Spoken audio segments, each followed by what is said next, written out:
Bismillahirrohmanirrohim. Alhamdulillah vassalatu vassalamu ala rasulillah amma ba'd.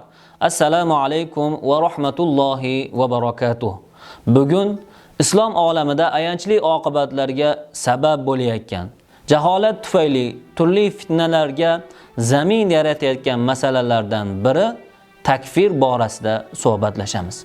Takfir birovni kofirga chiqarish, kofir deb hukm qilish degan ma'nolarni bildiradi.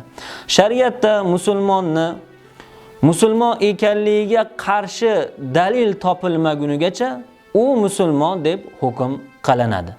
Mu'min kishi iymon asoslarini ochiq inkor etishi yoki kufr kalimalarini bilib, o'zi xohlab talaffuz qilishi bilan yoki islomdagi farz amallaridan birini ochiq inkor etishi yoki din shiorlaridan birini masxara qilish bilan dindan chiqadi.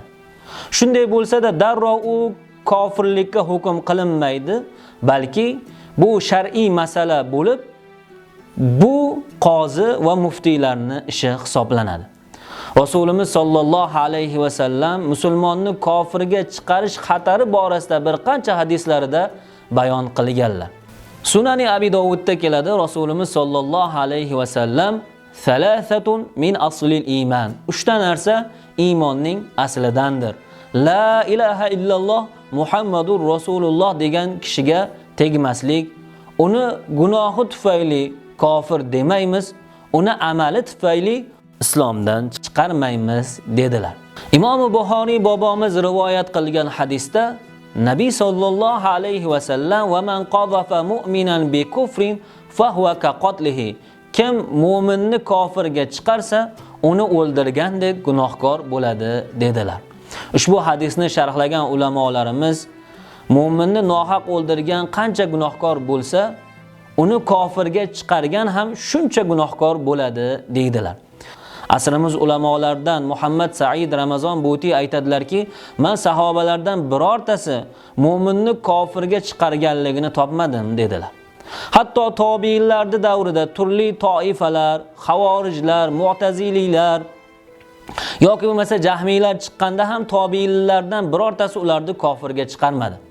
Ammo bugun o'zlarini salaflarga ergashlikni da'vo qilayotgan kishilar kufr va takfir kalimalarini o'zlarini odatdagi so'zlari qilib oldilar.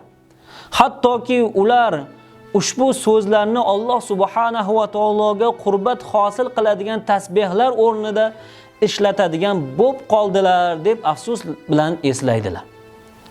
Xulosa o'rnida shuni aytishimiz mumkinki, musulmon kishini kofirga chiqarishlikka hech kimning haqqi yo'q.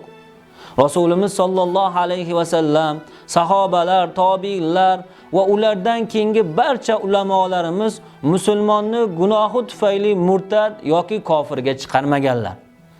Biz ham musulmon o'laroq sunnatga, o'tgan solih zotlarimizga ergashlikni da'vo qilyapmizmi?